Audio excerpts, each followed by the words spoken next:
মনে হইতাছে তুই এখনই ঝাঁপায় পড়বি, ধরিস না কিন্তু একটা ভুলেও।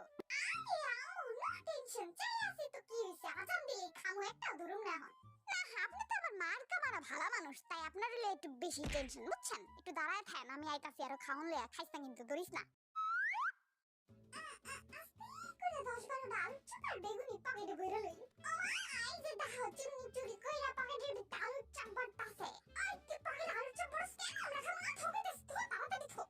দিমু না, সরেন তো সর।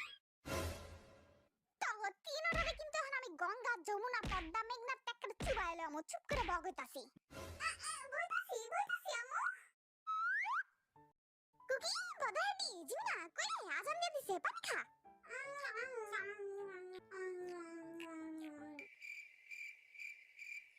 কি রে বদরাডি, তুই পানি আতলে এমন মূর্তি লাইন বয়াছস কেন? খাবিস না পানি? খাও আমু, আমগো মসজিদে আজান দিয়া লোক, তারপরে খাইম।